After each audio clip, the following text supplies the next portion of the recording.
Okay, let's see. Hopefully, hey everyone, this is just a test. We're gonna see, hopefully, if this works.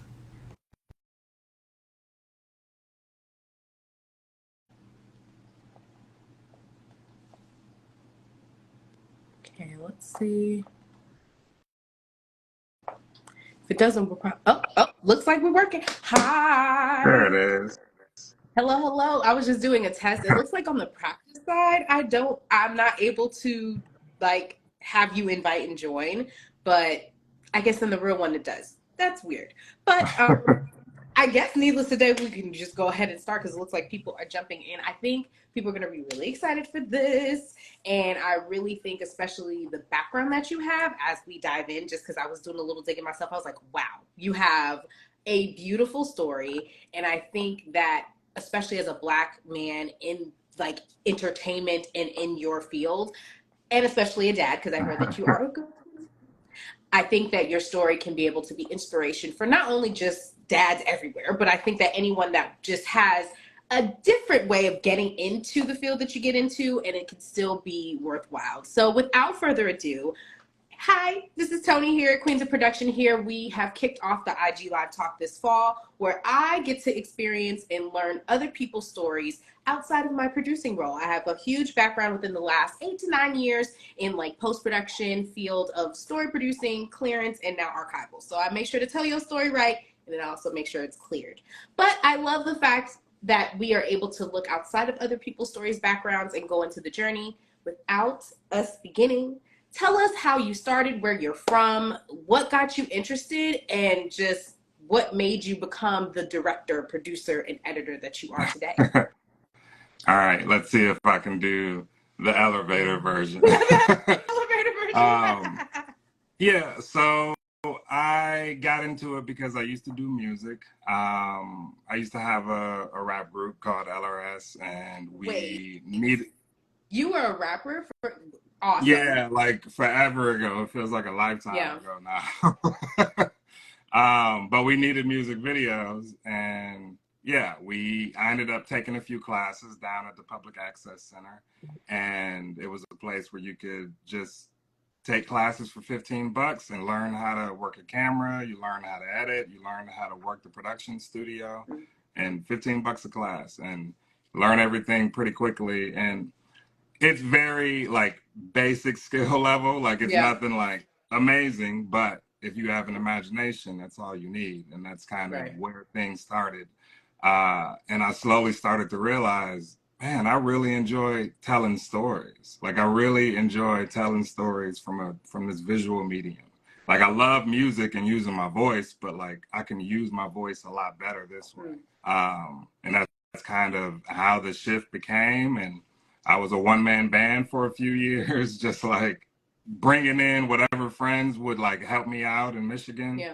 And at the time, the market was it was too small, and I really wanted to be around filmmakers. So hence Florida, and ended up going to the Art Institute of Tampa, graduated from there with an amazing group of friends. And I tell them all the time, I'm like, this friendship cost me $100,000. Like y'all ain't going nowhere. And Like actually, I I see moved one to of your Florida friends. for Shout out y'all. to Lauren. I see Lauren here. Shout out to Lo. Yeah, Actually, before we even dive into, I actually want to tell you how I got to you. do it. I met her through a show that we did way back when I was in my AP grinding days on TLC Smothered. And Okay. it was a journey, as she'll probably comment here. It was a journey, but literally it was like that last week I was able to go to West Palm Beach, Florida.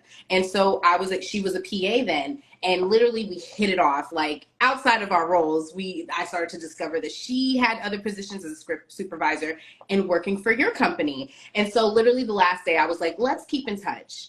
And we've kept in touch throughout the years. Fast forward, and we went over to one of your projects, which we'll dive into for the Kinley commercial. I Yep. was able to be post coordinator for that and help on the LA side when y'all had to come down here. Yep. And hence then since helped on a little side of other positions to help people when you have LA projects. So definitely when you say you have friends, like a tribe to help you, like, listen, you ain't going nowhere. You are here to stay, especially when they're good. Uh-huh. So fast forwarding to that pivot of your position, where do you feel like, after when you've had your, journey thus far for the school side, when do you think like it hit you like, oh, I'm going to be doing this for the rest of my life? Like, I don't think I could really see myself doing like anything else besides that. What's funny is like for me, it was when I left, just when I moved from Michigan, that was like, I knew there was nothing else. Like there was nothing. There actually, you know what? I take it back. I got down here and it was such a struggle. It was such a struggle for me to like stay here. Like my Jeep was breaking down. I lived like 45 minutes from the school and I come from a real small town. Like, I mean, a small city where, it ain't traffic like it is here. And it was a lot. And I remember calling my boss. Her name was Kathy. I used to work the saute line, man. I was a beast. And and I called Kathy and I was like, hey, so this might not work out. Is there any way I could like still have a job if I came back? She's like, you know what? Let me call you right back. Call me back a few minutes later and she was like, yeah. So I spoke to the regional manager or the general manager and he said this whole thing about like you're disloyal because like you left the job, blah, blah, blah. And that was it. And I remember I freaking cried in the like in the like the mechanic shop or whatever, just waiting to see if I was gonna get my car fixed. Yeah. And I was like, man, this is it. I ain't got no job to go back to. Right. Like nothing. Like all this is yeah, I was like, this is what I'm doing for the rest of my life. Like there is no question about it. And I'm like, I don't know fully what that looks like yet, but yeah, I'm a filmmaker. I'm a storyteller, and like that's what this is. Like I ain't got nothing to go back to. Right. And so, what has been some of your accolades that you have done with being in your role as a director? Because I know, like, it's, typical when people think director, we automatically think film, TV, if you go avant-garde, you'll do independent. But you've really tapped into the commercial space. So, like, tell us about, your background, especially in that space, and where do you feel like as a Black male, like, your storytelling has been able to navigate in that space?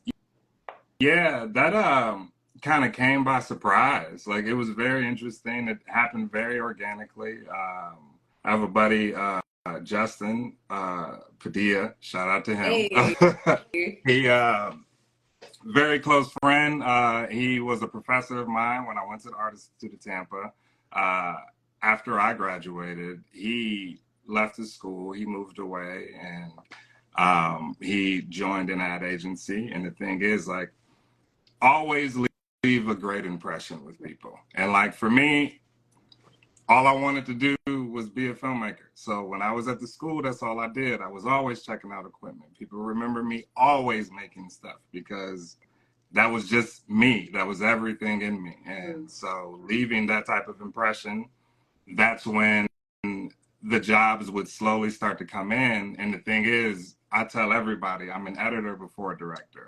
And I love directing with a passion, but I always see it first. Like I always see it first. I've been editing longer than I've been directing. I mean, they both started at the same time because I was a one-man band. But yeah, editing is just like where it really comes alive. Like after you've like been in the dirt, like in production, you know what I mean? Just like in the dirt of pre-production and all of that. And just like now you get to really see all of that hard work come together.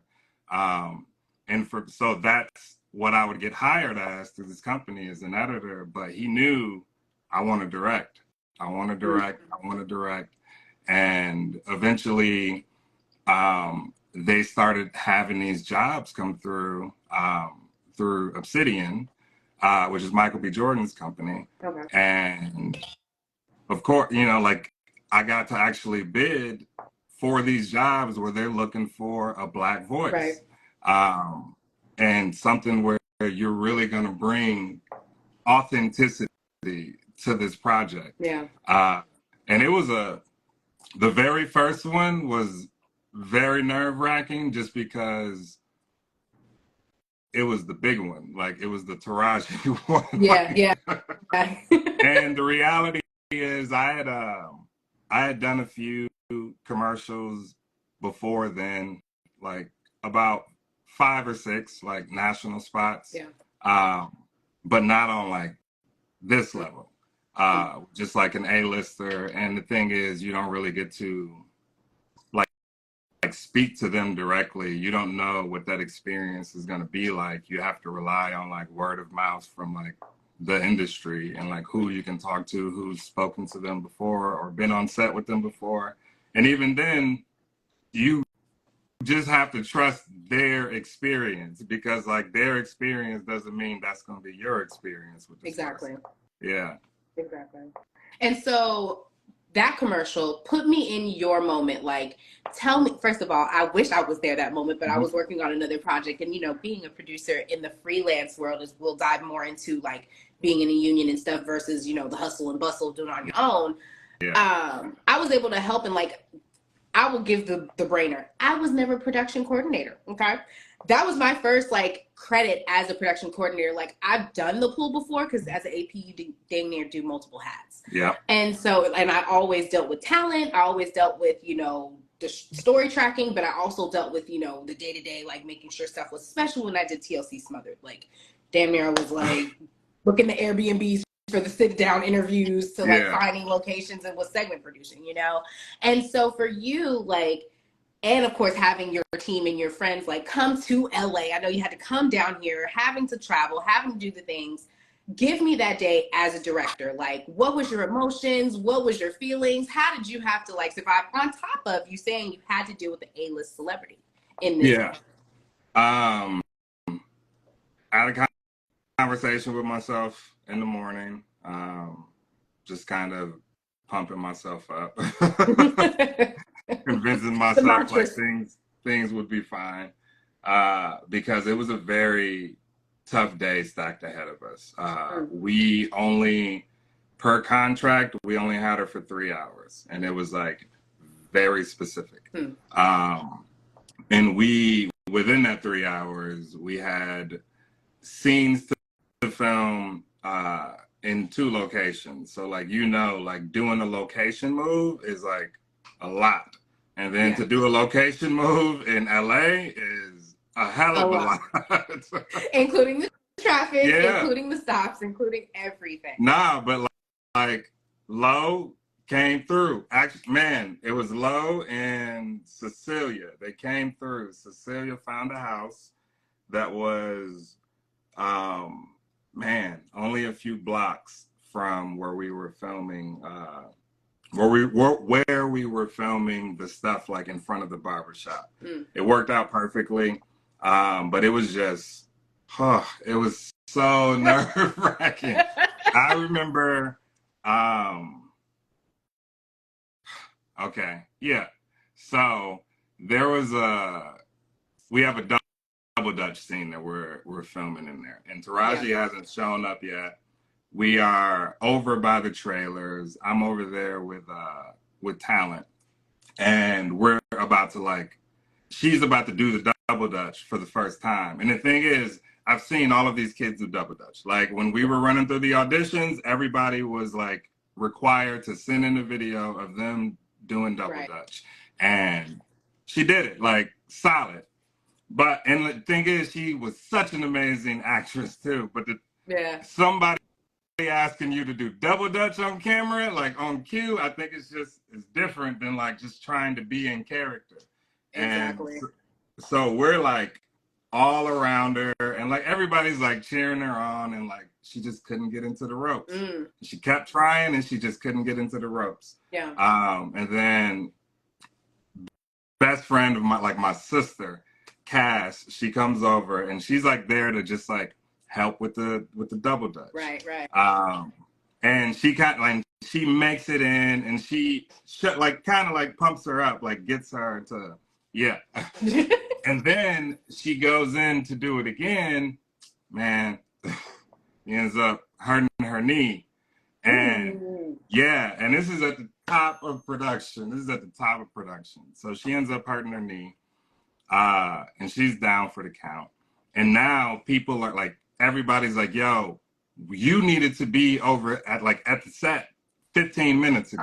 What are we doing here? You weren't even there No, yet. and it was, and because this was only supposed to be like a 5-minute thing, then it turned into a 15-minute thing of trying to like build her confidence. And then that happened. And then it's like, so now I'm just trying to be a friend, even though I got a whole production happening, and just like checking in with her. Yeah. And we were as good as we could be. We all like took the shuttle over to set and started getting the first shot going. And there was a moment, my AD comes over and I was like, hey, so where is she? Like, where? Because we're going to get her shots before Taraji arrives. Right. And he's like, hey, yeah, she's just having a moment. And I look in and Cass is just kind of like consoling her. And I'm like, what happened? And he was like, man, she's just kind of concerned that like, if she can't get into the ropes, you're going to recast her. I'm like, I burst in laughter. Oh my and I was like, man, she don't realize how much power she got. Like, we here. Taraji is going to be here in an hour and a half. I'm like, whatever you're able to do, we are going to make work. Like, you don't have to stress it. Like, you are the most important person here today. Right. And that's what I told her. And I remember I pulled everybody aside and I was like, hey, I don't care what happened.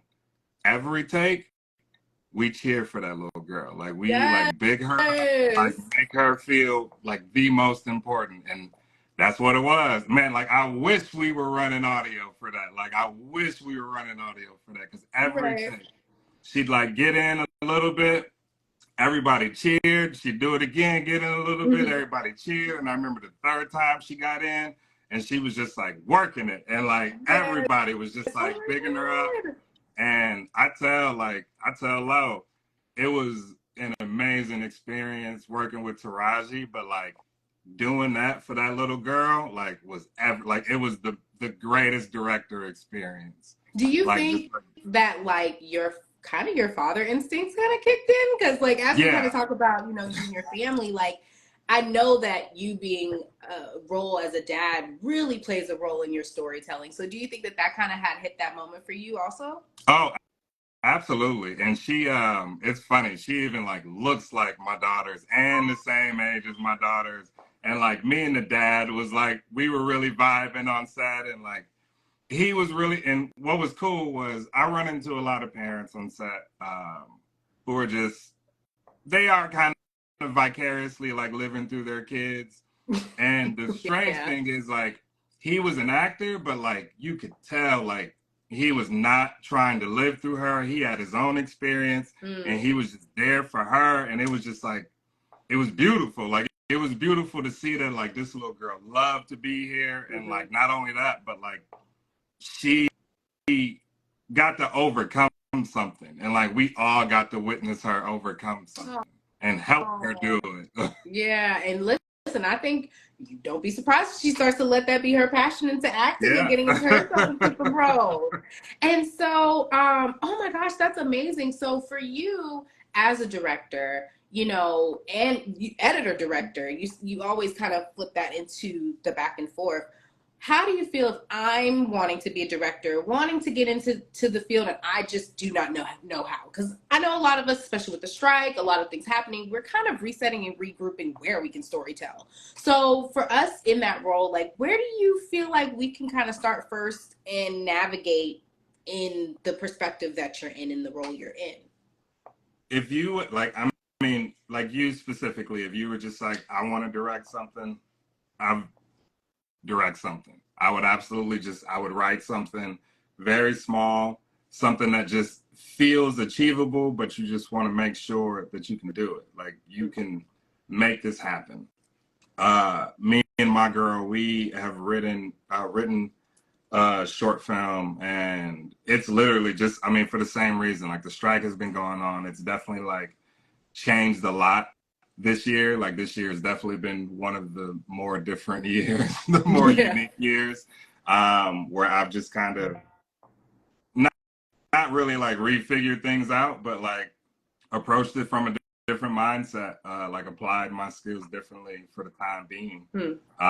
But at the same time, I've also really missed narratives. Love the commercial world and like the opportunities it's created for me and the experiences that I'm gaining from it. But like, it's really nice to make something that's longer than 30 seconds, something that really like touches someone, something that really connects with someone. And commercials absolutely do that, but like there's bigger stories that I'm really interested in telling. And so that's kind of where my focus is now, is just like kind of retapping my toes back in the narrative world, because it's been a minute. And where do you feel like your director's bag, your director's editor's bag? Like for me, I love John Singleton. I'm an LA girl, so anything he has, I've watched. Robert Townsend is another one that I feel like is outside of the box, that I love his storytelling, and he just don't care. Even down to the music side with Tyler, the Creator. I'm an LA girl, so I'm going to put anything LA.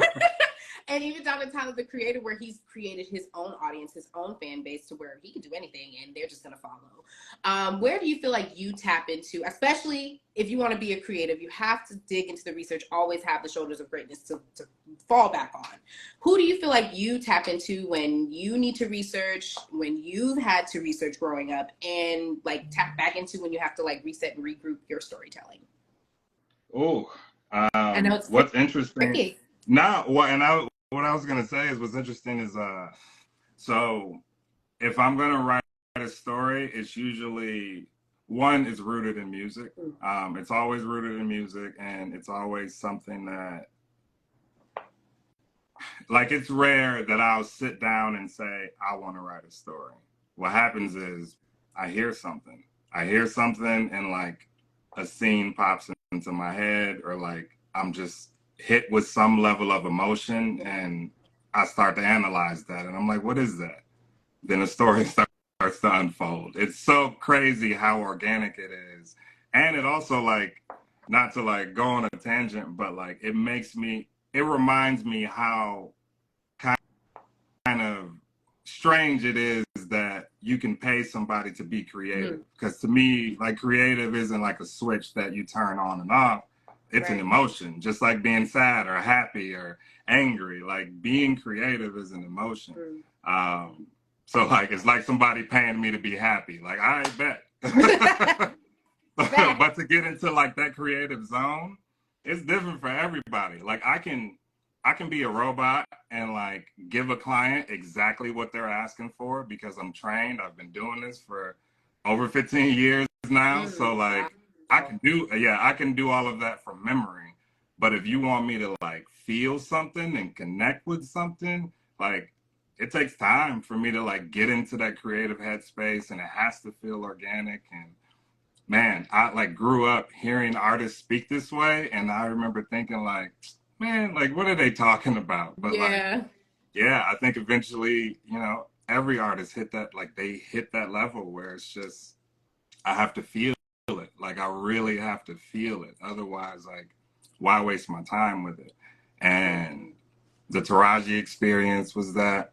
The Facebook experience was like 100% that. Yeah, actually, let's dive into the Facebook experience. I know a little bit about it because I knew about the campaign of the We the Culture. They were blasting that everywhere, but I know you were able to do like 5 to 6 slots of that, of different talents telling their different like perspectives. So tell me a little bit about that experience, and like who you were able to hire, and how do you feel that gave you even more of a vision of like telling stories, like you said, more than 30 seconds?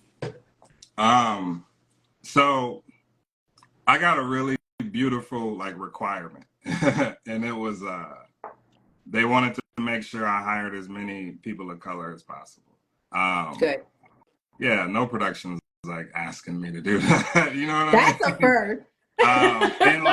And here's the thing: is like where I live here, like, I don't work with a ton of people of color, because they aren't like a ton of them in the industry over here. So a lot of my friends are white, and like, no qualms about it or anything. I love hiring my friends because those are my friends. Yeah. But I also, and like, the beautiful thing is like, man, one of my closest friends, his name is Scott Sullivan, and he DPs everything that like I have done for like years.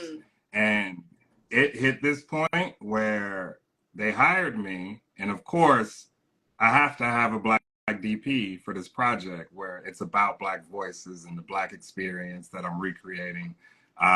So it's very important, not only to like them, but to me as well. Yeah. And I remember having this, like, I was like, Scott, so I got the gig. And he's like, bro, like, that's amazing. And I was like, yeah, but there's one thing. And he was like, bro, we ain't got to talk about it. I already know. Like, he was like, He already knew. he was like, Yeah. don't you even think for a second, like, this is a hard decision. Like, you go out there and like show them what the hell is up. And it was, that was a friend, like, you know, man, just like being the best friend he could be. So then like going into it, I just had everybody blessing, and like we out here, and I ain't never seen so many Black people on set before. It's a crazy sentence to say. And I kind of like every set like I've done, I always like do like a little speech, just to kind of, and it's always something to me, it's probably cheesy, and I'm explaining to people how like everybody's important. Like, I don't want anybody that like from the bottom to the top, there is no like, you are all important. It's like an engine. Is one piece is missing, then like that engine ain't gonna run the way that it needs to. Facts. And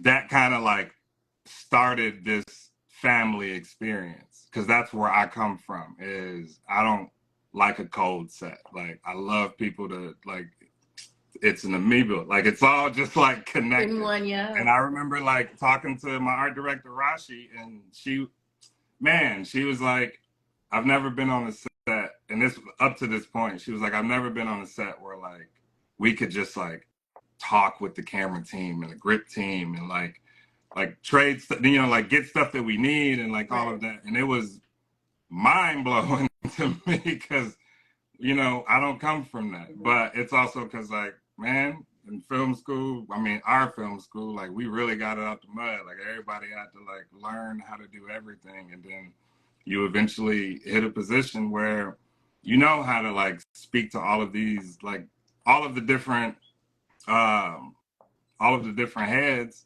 And then from there, it's just like everybody needs to be connected. We all moving in the same direction. Like none of us should be like going against each other. We all on the same team, and that's the vibe I like to create on set.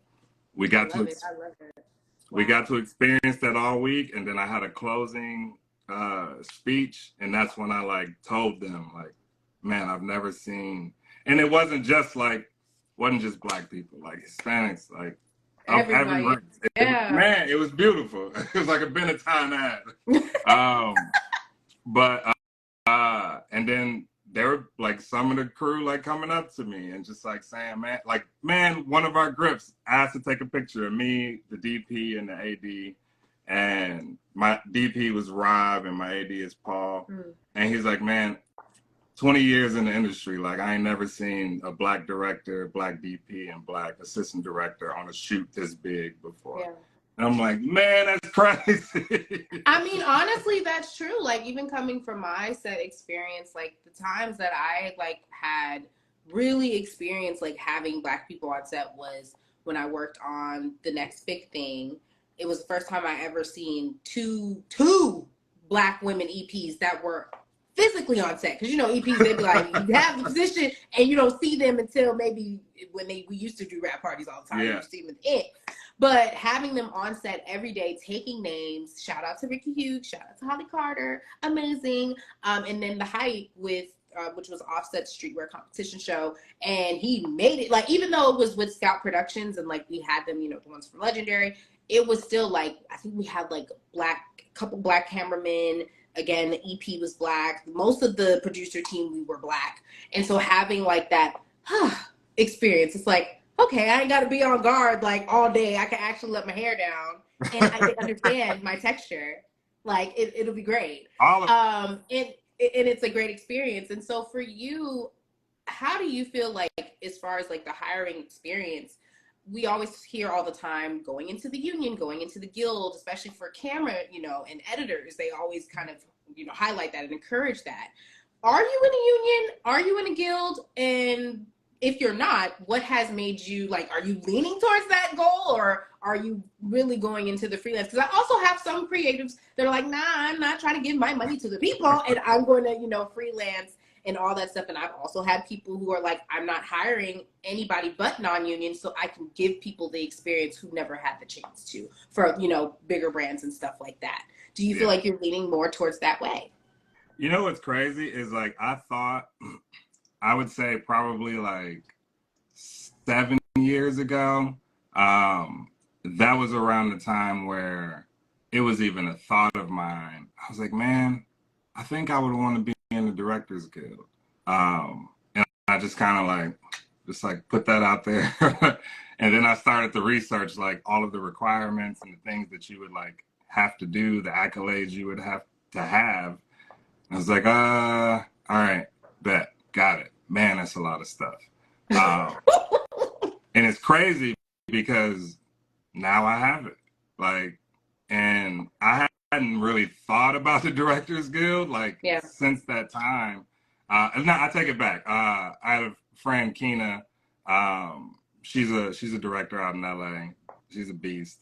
Uh, she she was the one who kind of like I think started that conversation in my head again, just because she asked me if I was in the guild. Mm. Yeah, and to be honest, like I don't know. I think it would take some thinking, but also like I would need to see what the industry is going to look like in February. Because like right now, I've been doing a lot more producing than anything, which Yeah. like I'm not used to doing. Like not that I'm not used to doing, I just don't prefer doing Yeah. it. But that's the thing that pays. Right. But I love being creative, and that's why I just have a separate outlet to like make that happen. I'm back to making music videos, which is fun. Like that's a very fun experience, and I kind of like get to apply. Like as an editor, I'm a very stylistic editor. I love stuff that like moves fast, but also has a proper pace. Like even if it doesn't feel fast, Yeah. it just depends on the pace of the project. Like if it's a long film, like it can move fast, but still like not be all choppy. Yeah. Uh, I was going to yeah. lean more towards that. Like, with your flexibility of doing music and doing like, other sides of like film and directing, like, do you feel there's a difference for a director? Like, my director like lens is going to be different for a music video compared to my director's POV for a short film, commercial, or even a show. You know what's interesting is like now at this point in my career, I just kind of realize, and I think it's also why I'm like pulling back to narratives, and it's because I realize everything that I do, there's a story to it. Like everything that I cut, I'm creating a story. You're gonna hire me to cut the sizzle reel? Bet I'm gonna find a story in it. I'm gonna find somebody to follow. I'm gonna weave something in here that gives beginning, the middle, and the end. And not just like chronologically. Yeah. Like there's going to be something to follow because I made decisions. Yeah. Yeah, I mean that makes sense. And so, and I really want to dive into like the music video lens because I feel like the importance, like every director I feel like is important in those spaces, but we don't really talk about them that much. And shout out to Director X. He's my favorite music video person because I'm way back in the day when like the 2000s when y'all had a budget. So where do you feel like, okay, let's see a test. If you had a budget like Director X back then, and you had to do a music video, I'll think of an artist. Shout out to Mikey Rocks. He's very into like supernova, like alien, like very out there outer That's space. right on my alley. And he does hip hop. He's rapper. So give me like a music video. Like he's getting ready to do a music video for like Marvin the Martian and dedication to, he loves like dedications to old cartoons, so like that. But we're doing a Marvin the Martian music video. For a director, what would you set up in that space? And you have but like you ain't got, I'm not cutting the budget. You got a good budget. You can go free for all, Oprah. Tell me what you would do for that artist. Well, here's the thing. I'll give you what my approach would be. So anytime an artist brings me on to create a music video, I create a director's treatment, and the treatment doesn't start until I've listened to this song 100 times, like until it's like dead in my brain. And I'm very specific about my decisions when it comes to directing music videos. Yeah. Every line means something to me, and it's because I've written music. So like every line means something to them. They were thinking about something when they said this and said that. Everything is much deeper. An artist I work with, his name is Spiro. He's got a pretty big following, very solid dude, and like just such an amazing artist to work with because he trusts me. Wow. And with him, it's deeper than me listening to the lyrics. I learn about him, and I'm like, I'll message him like, hey, so like, I think you mean this in this line, but like, is this what you really mean? And he'll be like, yeah, man, but it also like is reference to like blah, blah, blah, because this happened to me when I was 18. And I'm like, all right, bet, that's great. Like, I'm about to figure out how to weave that into this story. Because for me now, music videos are stories, and I want to treat them as important to the artist that they are, not just like just doing dope visuals. And like I'm with that too, because like I like to be like expressive visually, and sometimes it can be like abstract and avant-garde, and like not this thing where you have to follow like from beginning to end. But even within like my abstract stuff, there's still a story to be told. But I think that's where like my difference would lie when it comes to my approach in music videos. It's just like I'm in a story phase of like my life right now, and I want to tell people's stories. And even if it's some booty shaking music video, I'm about to find a way to weave a story in there that you ain't see coming, as long as you trust me. Right. And like you said, I think the biggest thing for creative is that trust for not only the artist to the director, but for anybody that's on set. Like, you don't want to have, like Erykah Badu says, like, I am sensitive about my shit. Yeah. And so for you, going back into family. So now, before, I know, like, before you had your family, you were on set, you were able to do the things. When you had to become a family man, what were some of the things that you kind of had to switch gears for and all that?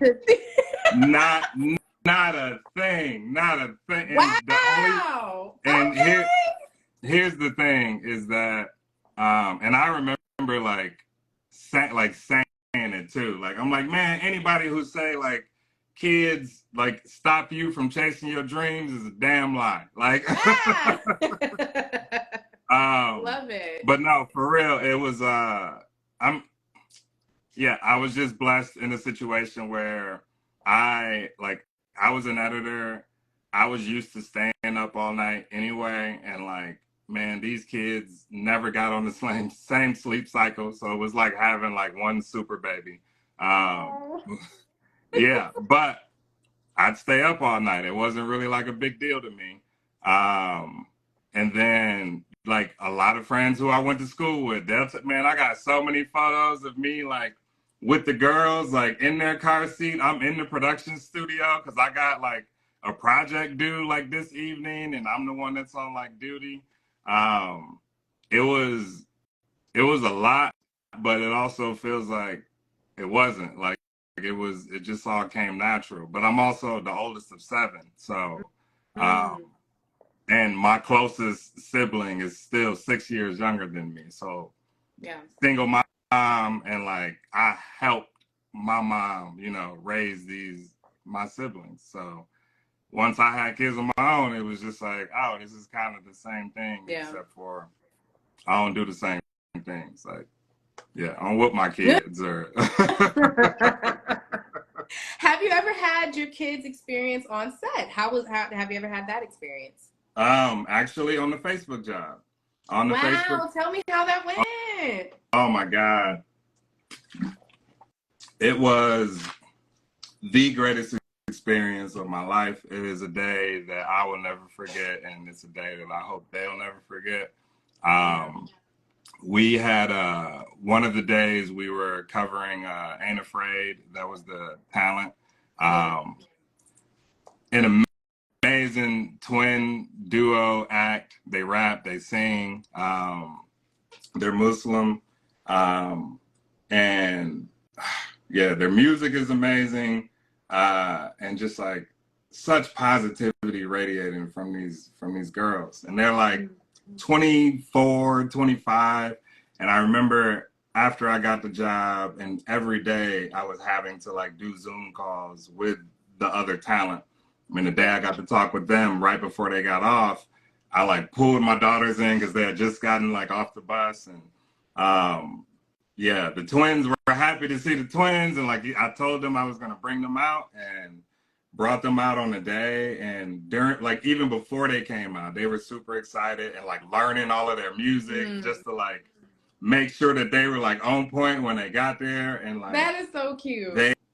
They man, everybody treated them like, yeah, they were the directors. Like, man, they got to do everything. Like the camera team brought them in, the art team brought them in and like got to let them experience stuff. And then like Shanice, like makeup, hair, all of that. Yeah. Like they all brought them in and like let them experience every single department. And that like that's the biggest thing to me, being able to like create that experience. I remember I got in trouble with their school.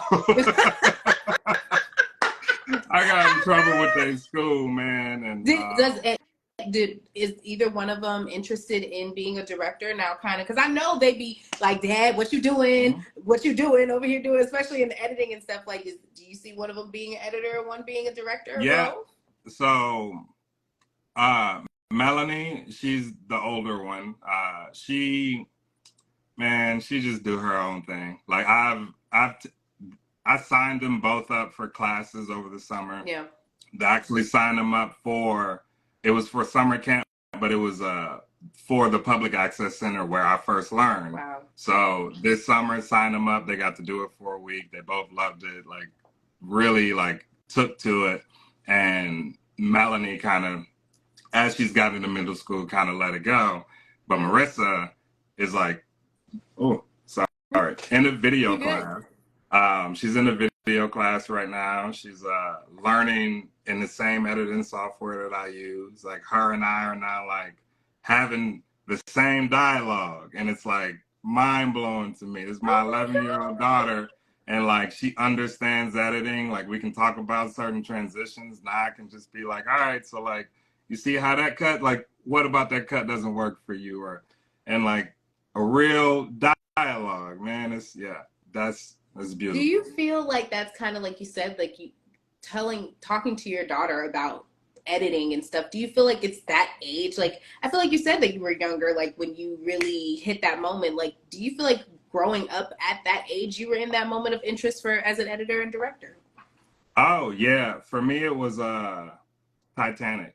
Titanic came out when I was 12 years old. I tell this story till I die.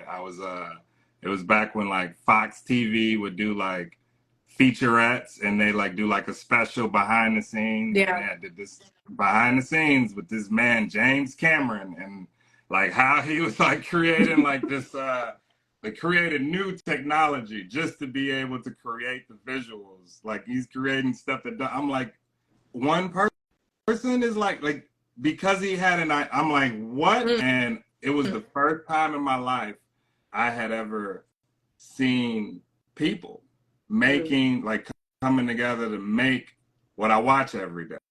Yeah. And I had never, it's crazy to think, but like up until I was like 12 years old, I never really thought about like, I mean, aside from like cartoons, I knew people drew them, but just like, I never thought about what a production looked like or anything. I'm just like, this media was created and I'm receiving it, period. Ain't nothing else. Period, yeah. Yep. And I remember that night, I told my mom, I was like, hey, I want to go see Titanic. Her little black 12-year-old son is like, I want to go see Titanic. And she was like, okay. And she dropped me off at the theater the next day. And it was like 3.5, 4 hours of me, like my mind was blown.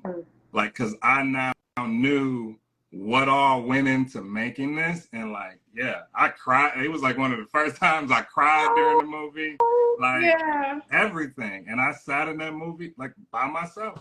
I had an experience by myself. Mm. And even then it didn't really like click in me that I could be a filmmaker, but it was because I didn't really see nobody that looked like me. Yeah. Like, I didn't really see any black people in the behind the scenes stuff. So Yeah.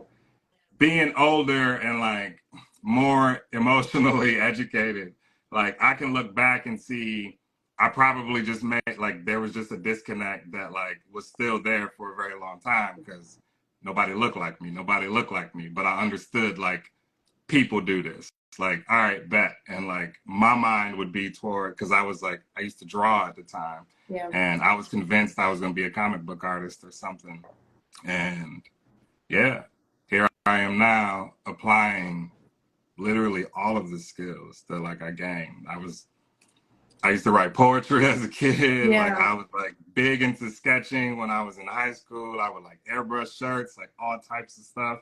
And then I graduated and I was going for graphic design for a bit because I just didn't know what I wanted to do. And then realized I enjoyed taking pictures and then changed my degree to, I went to a different college and started going for photography and then realized, man, I really liked the moving aspect of it. But that was also when we needed music videos and yeah, You know, music, it all of kind that. of just as you were saying that with the being a like your path in that photographer moment, I started going to a lot of directors and photographer like classes last year. Shout out to Sam Shot It because he's the one that hosts them. And one of them he had like a class and it had like all the OGs of like cinematography. It was like, oh, it was amazing. It was amazing. And one of the notes that they said is like, we start as photographers. Like we're the same as producers. We just do it behind it. Like we just visually tell you the story.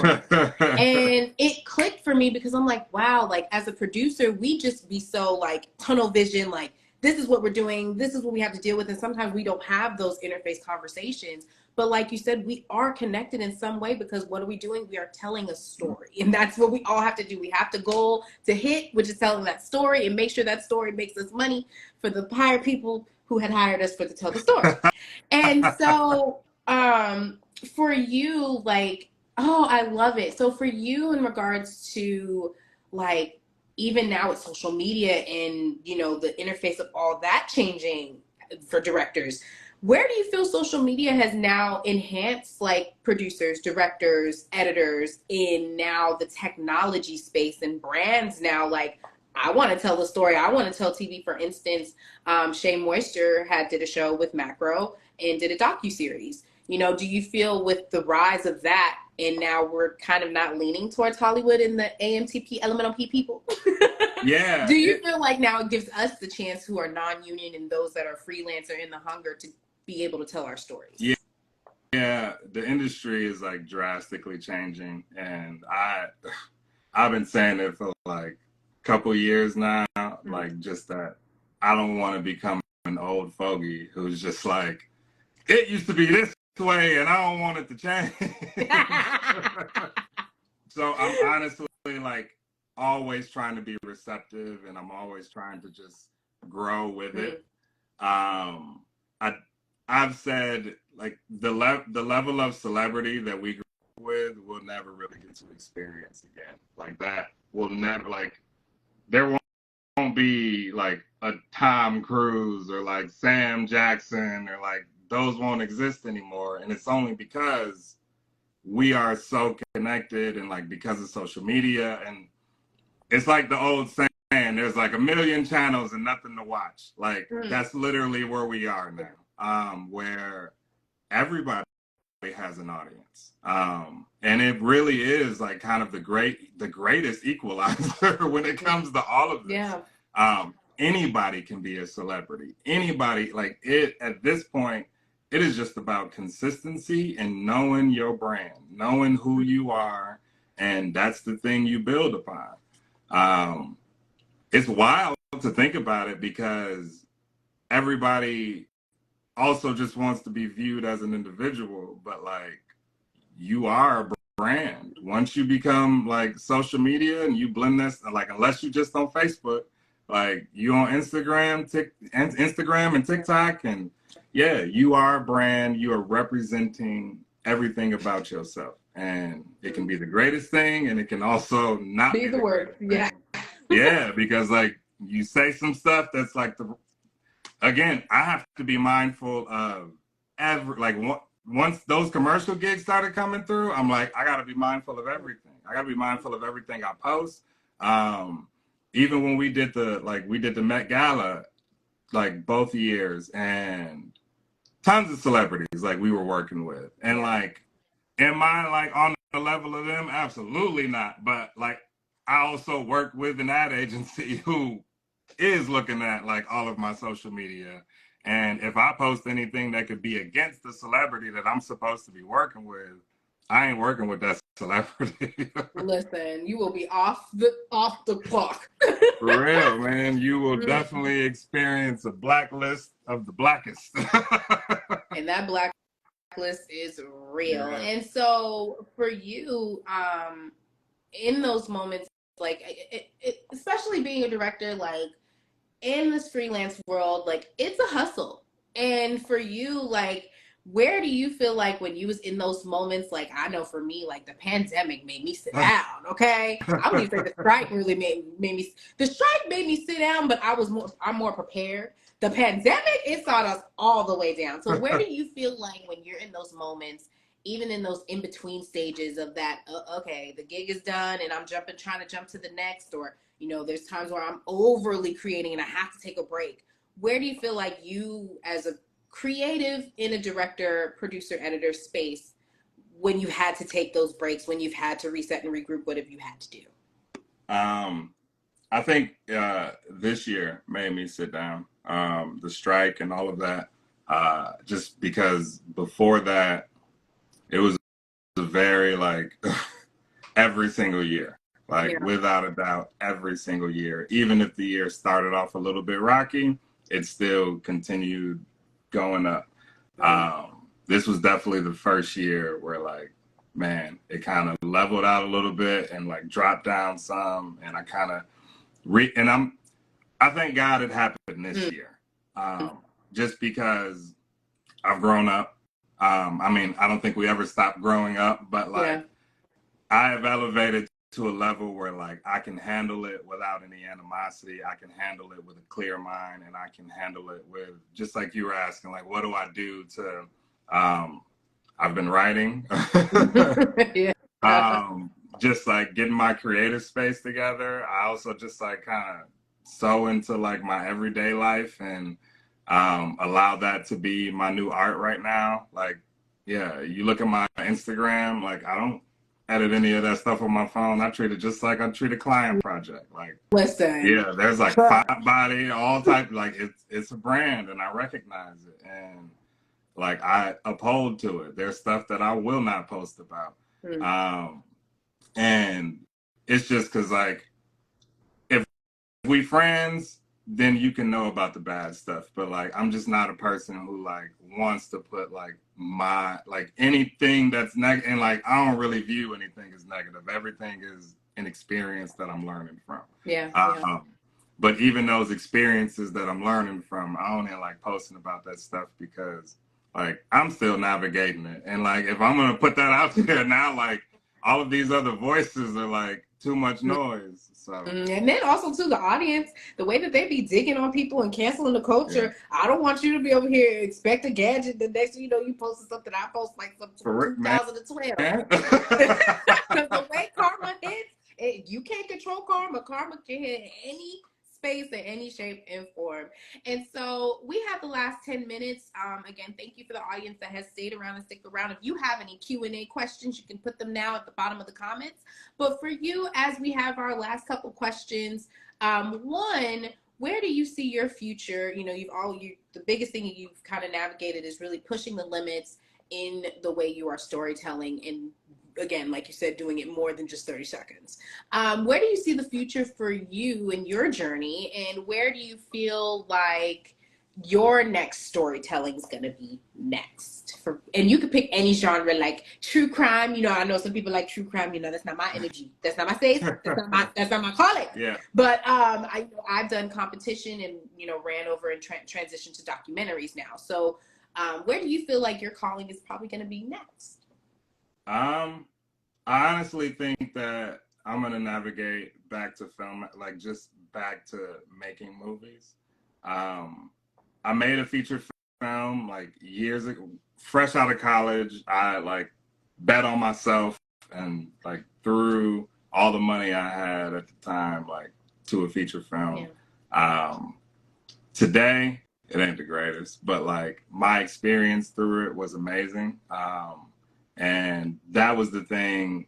That kid was like meaning myself, but like 27, 26-year-old me, like that's all I wanted to do was make a feature film, and like nobody could tell me otherwise. And then eventually the commercial world like absorbed me. And like the more this year has made me like kind of sit down and like think about what I want, because I'm always telling other people, I'm like, every year ask yourself, is this still what I want to do? Don't be afraid to ask yourself, because sometimes the answer is actually no, but you have never asked yourself because you're still fulfilling the dream of a child. Ooh, that's deep. Ooh, take that moment. Hold on, that's deep. Because that is so true. Because you'll be in the hamster, wheel of running and running and running and running, and you're like taking a step back. It's like, what am I doing this for? What is this? The purpose, the regards of purpose. Yeah. Wow. And so I think we have another question here at the bottom. Shanice, shout out to Shanice who worked with him on this project for Facebook Watch. How do you create a healthy work-life balance? Man, for me, I guess I've gotten the joy of getting to like blend them. And I think there's also, I love what I do. Like, I love what I do. So I don't really call it, I mean, it's work, but I don't really call it work. It's just like, and sometimes I feel guilty about it because I love it. You know what I mean? So much. But you know what it is? Freelance is like, I've never worked a full-time job. Like, even when I was doing the saute line, I was part-time. I never gotten to really experience a full-time job. And when they came, I lost my job right before they came, and went freelance. Like, yep, took it as like, this is the sign to go freelance. And when they were born, I created an environment where they were used to seeing daddy home, like used to like me being around. And I think subconsciously I just forced myself to continue that way of being. So like, yeah, I would have times that like I'm on set and like I'm away, but because I spend so much time at home, it's like perfectly balanced. Right. The times where I'm like, I would say like, even if I broke it down to like the amount of time I would be gone a year, I could count it up to like 30 days in comparison to, yeah. Really like good that time. Do you think that's sometimes like a sacrifice? Like, because sometimes even with production, Hollywood life, we always be like, okay, after set, let's go get drinks. Okay, after set, let's go hang out. And I seen this meme. It was like, it was so funny. It was a meme where it was like Nene Leakes like getting ready to leave the car, and the girl was like, "Where are you going?" And he was like, "This is what I do. I do my job and I go home. Like, I'm not." No. Do you feel like you've had to have like that type of tone of like, okay, I'm not gonna be out with the crew. I gotta go back home to the family and the kids. I think for me, it's been a mix. Yeah, it's definitely been a mix. Like, there are times, like, I believe your home should be your sanctuary. Like, I have, like, for the past 4 years, I bought a house 4 years ago. I have done everything I can to make this place like the greatest. Like, it's like Disney World for me. Like, it may not be special like for certain people or other people, but for me, I put everything in here that makes me want to come here. But outside of that, like, I also like, again, I create like a vibe of a family, like, and I want these people to know how important they are, because like I'm just a dude with ideas in my head. Like, this don't Right. get done without y'all. Like, y'all are the most important part of this. Otherwise, it's just me, and that's nothing. So I'm constantly trying to make sure that my crew understands that. So like during rap time, man, it's like the barbecue. Like I gotta go with the family. Like Right. this is now family too. I got extended family. Yeah. And I try to keep in contact with as many people as I can for as long as I can. And even if I'm not, I'm still keeping up on the social media because I remember the experience. So yeah. And that's shout out to everybody that's on here that has been crew. I think a couple of people I've worked with also. Crew, having a tribe, having that community, it's so great because it gives you that like reboot, like I'm not alone. And the crazy decisions that I do and all that, I know that there's some other people doing them decisions too as well. Mm-hmm. And so I think there was another question here. Shout out to my mentee, Ashanti. Where can we find your feature films of yours? Because you said you had a couple films. Oh man, y'all gonna do me like that? Yeah, I sure did. Yes, friend. Where can we find them? So the film is called Infestation, and it's funny. They made like we actually got a distribution deal, and they were like, "Yo, so we want to change the name."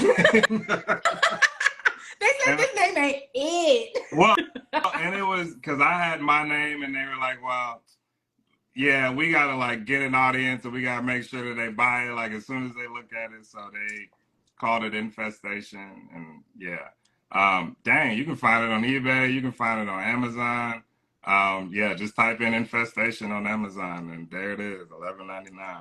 Yeah. $11.99 and support. We always support our creatives. Make sure you hit that $11.99 because if you click to go watch the Barbie movie, you can click to watch our stuff as well. And so, rolling back into the commercial question for you, Ashanti wants to ask as well. When it comes to commercials for a director, do usually the clients come to you when it comes to hiring, like for their gig, or do you usually go to them? Because I know that you also said you're in an agent, like commercial agency. Yeah, so I was in a unique situation with a professor, and like I'll say it this way: when people say it's who you know, it is absolutely who you know. And that's why I say with every single person I come in contact with, every single time I'm on set, my best foot forward with every single person, and I'm making sure they remember who I am, they remember what I do, but without me like being forceful with the information. And usually, if you're a person that people like, if you have good energy, people like you on set, they ask questions. Like they eventually ask questions about right. And even outside of that agency, the other jobs I've gotten were specifically for that reason. It was literally just people I made a strong connection with.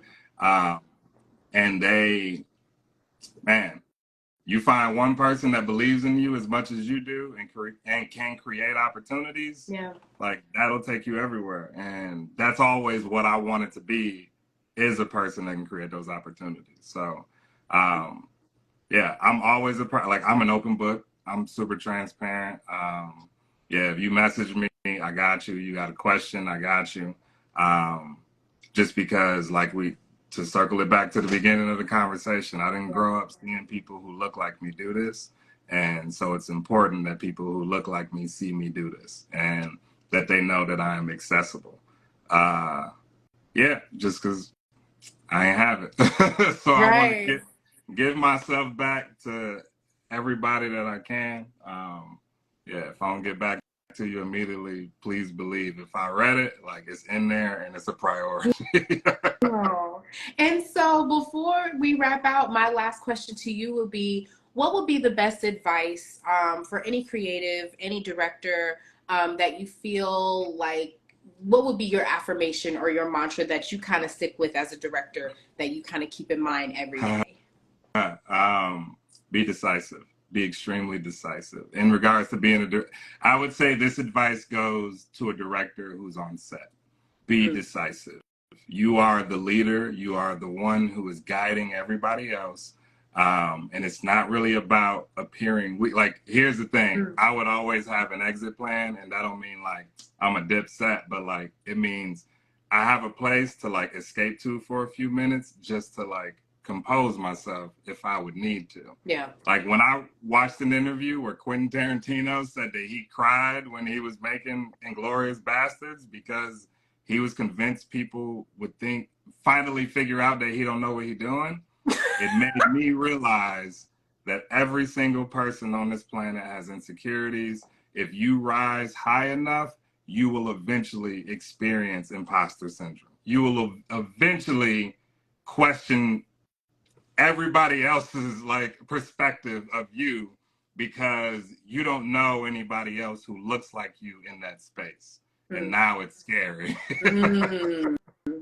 Wow, that's a good takeaway. Well, thank you so much for this chat. I knew I was going to learn so much about your story and your journey. Thank you so much. I want to say first and foremost, because you have been an amazing leader in being able to hire amazing creatives, especially in my camp of Queens of Production. Shout out to Shawnee, shout out to Lauren. You have really created a space where Queens of Production has been able to help in giving whatever position that you've been able to like provide. It's been that narrative you don't see often. Yeah. Like that's the stuff that you don't have those conversations. Like you don't see the people that hire and have to go through those things and those motions. But like you said, when you have that experience of like, even for me, when you hired Shanice and I was like, like you got to hire her, like it was good because I know for her, she's such a dope makeup artist. And I know sometimes like she's in that space, even for myself, where I'm like, do I want to do this for the rest of my life? Is it kind of that limbo? And I remember when I was an exec assistant and she just was like, I may want to do makeup and like decided to do it. And years later